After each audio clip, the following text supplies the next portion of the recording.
Hello everyone, welcome back to my channel. I am Tulip and I secured All India rank 3K in NEET UG 2025. And this is the video you have been waiting for so long. This is the video in which I'll tell you how I managed school plus NEET. I'll tell you what I did and what you should do so that you can also manage your school plus your NEET preparation. So let's get started.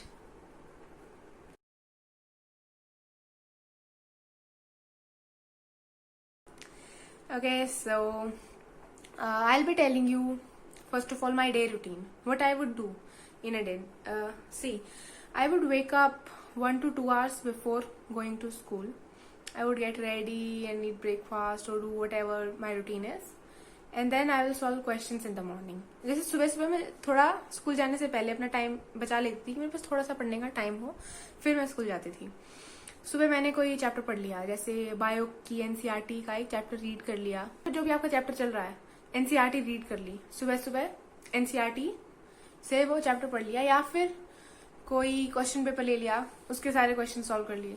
तो I would do something in the morning to start my brain that I have to do work at school also. तो फिर I would go to school. School में मैं क्या करती थी, जैसे अभी टीचर आया नहीं है, टीचर के आने से पहले बीच में गैप्स होते हैं ना, in that gaps you have to study, you have to use your time. You can not waste your time at school, because school आपका हो सकता है 12 बजे तक हो, 1 बजे तक, 3 बजे तक, वट एवर. सबकी डिफरेंट डिफरेंट टाइमिंग्स होती हैं स्कूल की. तो आपका स्कूल अगर इतनी लेट दोपहर तक चलेगा तो आप पूरा दिन अपना वेस्ट थोड़ी करोगे कि आपने पूरे दिन कुछ काम नहीं किया. You have to utilize that time also. तो वट आई वुड डू कि टीचर के आने से पहले जैसे गैप है, जैसे अब देखो स्कूल पहुंची मैं, देन देयर इज टाइम, अभी टीचर आए नहीं है, अटेंडेंस होगी, तो in that time period I would study, I would solve question. कभी हमारी केमिस्ट्री लगती थी तो इतने मैम अटेंडेंस ले रही है, आई वुड रीड केमिस्ट्री एनसीईआरटी, या फिर जो चैप्टर स्कूल में चल रहा है रीड दैट ऑल्सो. क्योंकि जो आपका स्कूल का फिजिक्स केमिस्ट्री एंड बायो का सिलेबस है वो सेम ही तो है नीट का. तो read that properly in school only. जो मैम पढ़ा रही हैं, जैसे आज इलेक्ट्रोकेमिस्ट्री का चैप्टर चल रहा है तो उसकी रीडिंग लगा ली, because NCERT is must for NEET also plus boards also. तो जैसे केमिस्ट्री क्लास है तो I would read that chapter, या फिर कोई क्लास नहीं है या ऐसी मतलब ज्यादा इंपॉर्टेंट क्लास नहीं है, अटेंडेंस हो रही है, टाइम पास चल रहा है, so you can solve questions. क्योंकि कई बार क्लास में टीचर मतलब कुछ पढ़ा नहीं रहा लेकिन कुछ और बता रहा है, जैसे अटेंडेंस हो रही है या something is happening. Teacher is not teaching all the time, तो in that time you can not read NCERT. उस टाइम में जब टीचर है क्लास में तो आप रीड नहीं कर सकते, आपका ध्यान डेविएट होगा कि टीचर क्या बता रहा है, टीचर आपको बोल रहा है.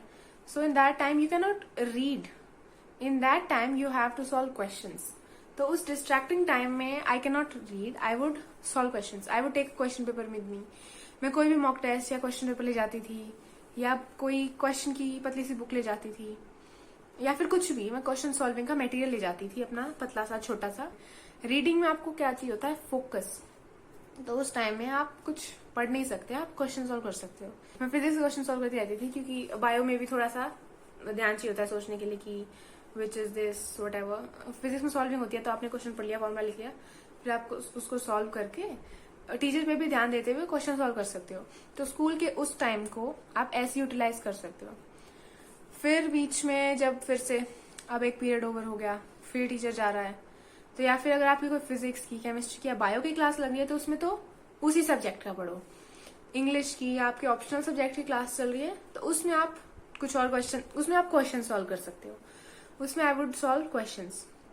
और फिर जब जैसे फिजिक्स की क्लास चल रही है तो उसी चैप्टर के क्वेश्चन सॉल्व कर लिए. जब बायो की क्लास चल रही है तो बायो की क्लास में तो एनसीईआरटी बहुत ध्यान से पढ़ ली.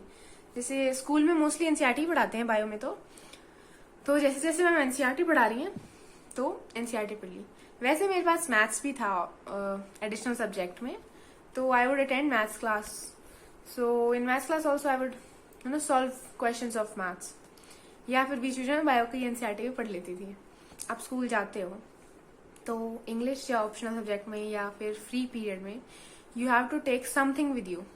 स्कूल में से खाली हाथ मत जाया करो. कोई क्वेश्चन की बुक, कोई अपनी एनसीईआरटी, कुछ लेके जाया करो जब भी बीच बीच में टाइम मिलता है। स्कूल में बहुत ज्यादा टाइम मिलता है। एक बार तो मैं स्कूल में पूरा एक चैप्टर अपना खत्म करके आई थी, पता नहीं कौन सा चैप्टर था, फिजिक्स का था, केमिस्ट्री का। वो पूरा चैप्टर मैंने स्कूल में ही खत्म किया था, उसकी पूरी एनसीईआरटी पढ़ी थी, उसके पूरे क्वेश्चंस भी सॉल्व करे थे।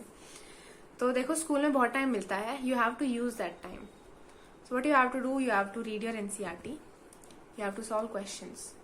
और मैं गेम्स पीरियड में भी गेम्स पीरियड में मैं क्या करती थी, जैसे हम कभी फॉर एग्जाम्पल कोई भी गेम खेल रहे हैं, टेबल टेनिस हम खेलते थे मोस्टली, तो बहुत सारे बच्चे मिलकर खेलते थे। तो जब तक मेरी बारी नहीं आती थी तब तक मैं क्वेश्चंस लेके जाती थी अपने साथ। जब तक मेरी बारी आती उस बीच में मैं कुछ 10-15 क्वेश्चन सॉल्व कर लेती थी, फिर मेरी बारी आती थी, फिर मैं खेलती थी, एंड देन बारियों के बीच में भी मैं पढ़ती थी। तो you have to use your time whenever you get the chance. School में कोई फ्री पीरियड है तो आप स्कूल में जाके टाइम पास, टाइम वेस्ट मत किया करो कि बच्चों से बातचीत कर रहे हो या ऐसे ही खाली बैठे हो कि चलो टीचर आएगा तो पढ़ेंगे, ऐसा कुछ नहीं है। उस टाइम को यूटिलाइज किया करो।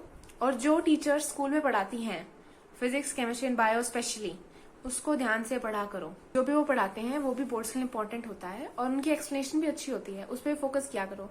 क्योंकि कोई चैप्टर आपको अगर नहीं आता, केमिस्ट्री का, फिजिक्स का, आपको कुछ चैप्टर्स डिफिकल्ट लगते हैं, तो स्कूल की टीचर्स उसे काफी इजीली समझाते हैं, क्योंकि वो बोर्ड के लेवल का पढ़ाते हैं तो वो काफी इजीली एक्सप्लेन करते हैं, बहुत ज्यादा हाई लेवल का एक्सप्लेन नहीं करते, तो उससे आपकी चैप्टर की अंडरस्टैंडिंग बनती है। तो स्कूल में फोकस किया करो टीचर्स की बातों पे भी। And for English and for optional subject, उनको सिर्फ और सिर्फ स्कूल में किया करो, उनको घर आके मत किया करो। मतलब अभी टाइम चल रहा है, बोर्ड से पहले तो आप घर आके भी आपको थोड़ा पढ़ना पड़ेगा। जब लास्ट का टाइम आएगा, जनवरी, फेब, उसके अराउंड आपको घर आके पढ़ना पड़ेगा ऑब्वियसली, पेपर्स के टाइम पे। बट फिलहाल देखो मैं क्या करती थी, जो भी काम होता था इंग्लिश का और ऑप्शनल सब्जेक्ट का, मैं उसे स्कूल में ही खत्म करती थी।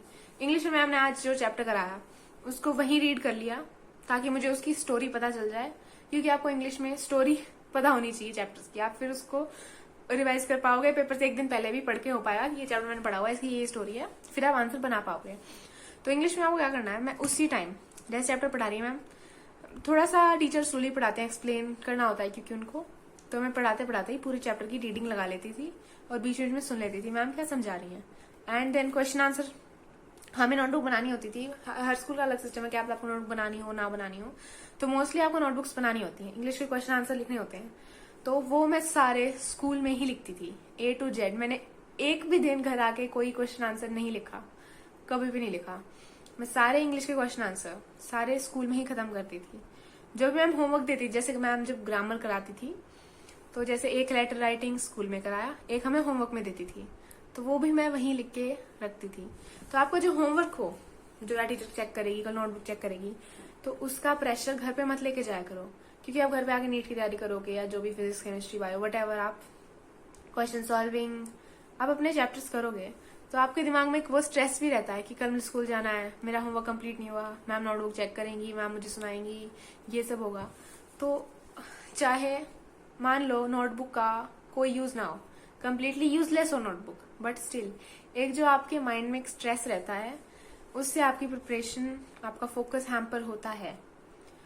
तो वो नोटबुक चाहे यूजलेस हो या ना हो, ये मैं सोचा करो कि नोटबुक तो अभी काम ही नहीं आएगी, मैं क्यों लिखूं। अगर देखो वो आपकी मेंटल हेल्थ के साथ छेड़छाड़ कर रही है तो उसको खत्म कर दो। उस नोटबुक को स्कूल में ही खत्म करके आया करो। जो ये क्लासेस होती है ना, उन पे ध्यान दिया करो। जो जो स्कूल में काम हो रहा है ना, उसको स्कूल में ही खत्म करके आया करो। घर आके आप स्कूल का काम नहीं कर पाओगे ना, तो finish your work in school only. तो जब आपकी क्लास चल रही हो, जब टीचर पढ़ा रहा हो, तो सिर्फ उसी पे फोकस करो। जो भी टीचर पढ़ा रहा हो उसको तभी सुन लो, तभी याद करने की कोशिश करो कि मुझे ये चैप्टर घर आके नहीं करना, मेरे को ये आज ही यही खत्म करके जाना है जो भी मैम करा रही है। कभी हमें एक बार कहीं एजुकेशनल ट्रिप पे लेके गए थे, वो सबके लिए कंपलसरी था, तो बस में भी मैं अपना क्वेश्चन पेपर लेके चली गई थी। तो बस के दौरान भी मैंने वो पूरा क्वेश्चन पेपर, पूरे क्वेश्चन उसके सॉल्व कर लिए थे। तो जो भी मॉक टेस्ट वगैरह आपको मिलते हैं या कोई क्वेश्चन की आपके पास कोई बुक है छोटी मोटी, तो उसको आप स्कूल लेके जाया करो और उसको सॉल्व किया करो। मैंने बस में भी बहुत सारे क्वेश्चन सॉल्व किए हुए जब भी मैं बस से जाती थी। तो आप बस के दौरान भी पढ़ सकते हो, और जब टीचर पढ़ा रहा है तो आप अपनी एनसीईआरटी की रीडिंग खत्म कर सकते हो। और फिर घर आके आपके कोई क्वेश्चन बच गए या फिर आपको कोई चैप्टर और करना है, तो घर आके तो आपके पास टाइम है ही है, तो आप घर आके आपने स्कूल में अपना सारा काम फिनिश कर लिया तो घर पे आपको कोई स्ट्रेस नहीं है कि मुझे स्कूल का होमवर्क करना है या स्कूल का कल टेस्ट है, क्योंकि आपने स्कूल में ही काम करा हुआ है। आप स्कूल में ध्यान से पढ़ते हो तो आप घर पे आपको ये स्ट्रेस नहीं होगा कि मुझे इंग्लिश का कल टेस्ट है या मुझे डिफिकल्टी हो रही है। तो ऐसा कुछ नहीं होगा अगर आप स्कूल में ही करोगे तो। और हाँ, फर्स्ट चीज, स्कूल के गैप्स में आपका अगर ये क्वेश्चन है कि हम उसमें क्या करें, तो फर्स्ट प्रायोरिटी तो स्कूल की नोटबुक को ही है। स्कूल में अगर आपके स्कूल की सारी नोटबुक कंप्लीट है, then use that gaps for question solving. First of all तो उन गैप्स को स्कूल का काम खत्म करने में ही यूज करना है। फर्स्ट प्रायोरिटी तो स्कूल की नोटबुक्स को ही है, क्योंकि हमें वो घर आके पूरी नहीं करनी। घर आपको सिर्फ और सिर्फ नीट की तैयारी करनी है और उसी पे फोकस करना है। और बाकी जब आपके स्कूल के एग्जाम शुरू होते हैं, मिड टर्म एग्जाम्स और व्हाटएवर, तो बस एक दिन पहले या फिर मतलब आप जैसे भी तैयारी करते हो स्कूल के एग्जाम्स की, आप उस टाइम तैयारी कर पाओगे क्योंकि आपने पहले से पढ़ा हुआ है, तो आपको इजीली मैनेज हो पाएगा वो। तो that's how I would manage my school with my NEET preparation, and I would regularly go to school almost daily. मैं कोई छुट्टी नहीं मारती थी क्योंकि मुझे ये था कि अब स्कूल का काम मिस हो जाएगा, या मैं एक दिन स्कूल नहीं गई तो वो नोटबुक मुझे अगले दिन पूरी करनी पड़ेगी स्कूल में। तो मैं स्कूल का काम मुझे घर आके ना करना पड़े, तो मैं रोज स्कूल जाती थी। स्कूल का काम स्कूल में ही खत्म करके आती थी, सारी नोटबुक सब कुछ स्कूल में खत्म करके आती थी। और फिर भी मुझे टाइम मिल जाता था कि मैं स्कूल में ही क्वेश्चन सॉल्व करती थी। मैंने फिजिक्स के बहुत सारे क्वेश्चन स्कूल में ही खत्म किए हैं। तो ये मत सोचो कि स्कूल का टाइम एक वेस्ट है। उस टाइम को आप बहुत ही गोल्डन अपॉर्चुनिटी में कन्वर्ट कर सकते हो अगर आप हर एक सेकंड, हर एक मिनट को फोकस करके यूटिलाइज करो कि अभी मैम नहीं है, अभी फ्री पीरियड मिल गया। वाओ, फ्री पीरियड को तो मैं समझती थी कि ओ माय गॉड 30-40 मिनट मुझे इतनी सारी मिल गई, उसमें तो मैं सारी नोटबुक, सारे क्वेश्चन, सब कुछ खत्म कर लेती थी। तो ऐसे अपने स्कूल के टाइम को यूटिलाइज किया करो। स्कूल में टाइम वेस्ट बिल्कुल भी मत किया करो। बेशक 1% आप घर आके टाइम वेस्ट कर लेते हो, बट स्कूल में एक एक मिनट को बहुत ध्यान से कैलकुलेट किया करो कि अभी टीचर नहीं है, अभी मैं क्वेश्चन सॉल्व कर लेता हूँ। अगर आप स्कूल में एक एक क्वेश्चन करके भी सॉल्व करोगे तो डेली आपके इतने सारे क्वेश्चन सॉल्व हो जाएंगे, इतने सारे चैप्टर्स, इतना सारा सिलेबस कवर हो जाएगा नीट का। It will help you a lot. तो मैं ऐसे मैनेज करती थी स्कूल को। Yes, that's what was it, that how I managed school with NEET, and I hope I clear your doubts. क्योंकि मुझे बहुत सारे, आप सबने इतने सारे कमेंट्स किए थे कि स्कूल प्लस नीट बता दो, हम कैसे कैसे मैनेज करें स्कूल को। तो स्कूल को स्कूल के अंदर ही मैनेज करो, and I hope it helps. तो प्लीज इन टिप्स एंड ट्रिक्स को यूज करके देखना। अभी आप स्कूल जाते ही होगे इसलिए आप पूछ रहे थे, तो स्कूल जाके ही प्लीज करके देखना। जो भी आपको स्कूल में टाइम मिलता है उसको यूज करके देखना, and please do tell me if it helped you in any way. So bye bye and stay tuned for more videos.